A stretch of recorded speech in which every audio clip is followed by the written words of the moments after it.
adressé notamment à sa propre majorité. Il faut dire que chez les socialistes, les frondeurs ne sont pas seulement des députés dans l'hémicycle de l'Assemblée nationale, ce sont aussi des militants de base déçus, comme à Caen, par exemple, ce reportage de Patricia Issa et Pascal Comte. Dans ce coin de Normandie calme et serein, germe un vent de révolte au sein de la famille socialiste. Non seulement la mairie de Caen est repassée entre les mains de la droite, mais en plus, la politique du gouvernement en irrite certains. Bonjour madame, vous allez bien? Antoine est l'un de ces frondeurs venus du terrain. Comme chaque mercredi, il vient sur ce marché populaire à la rencontre des habitants. Il serre des mains et fait le point avec certains camarades. Comment il va, monsieur Jourdan?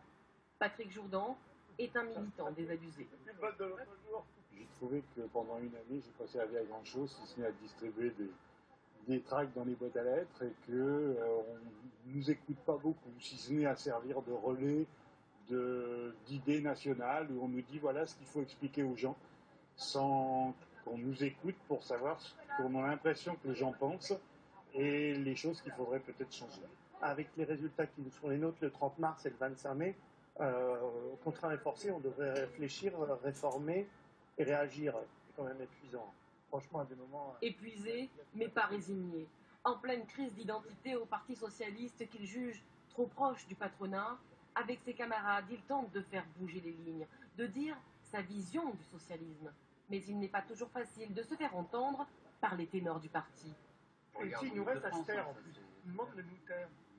Ce qui est terrible, c'est qu'en effet, un certain nombre d'entre nous nous quittent et nous disent « nous ne voterons plus jamais pour vous ». C'est-à-dire c'est terminé, c'est rideau, c'est on ferme la lumière. Et c'est ça, moi, que je veux combattre. Quand je dis moi, c'est avec plein d'autres, mais qu'on veut combattre. C'est non, on ne va pas fermer la lumière. C'est-à-dire qu'aujourd'hui, fermer l'idée de la gauche, c'est fermer l'idée du progrès, c'est fermer l'idée de la démocratie. À l'image de ceux qui se trouvent autour de cette table, les militants socialistes ont le blues. Mais pour ces frondeurs de terrain, pas question de se laisser abattre.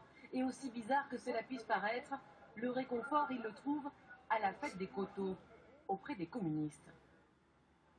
Quand je vois des socialistes frondeurs, j'ai envie de les embrasser, de les prendre dans les bras et de leur dire c'est bien, faites réagir un peu votre parti, faites réagir dans l'unité, réagissez dans l'unité avec nous et ensemble. Prenez garde, prenez garde. Parti majoritaire, le PS est néanmoins malade. Dans cette région, 40% des élus n'ont pas été reconduits à leur poste à l'issue des élections municipales. Un échec qui a révélé un véritable malaise entre les militants de la base et les leaders parisiens.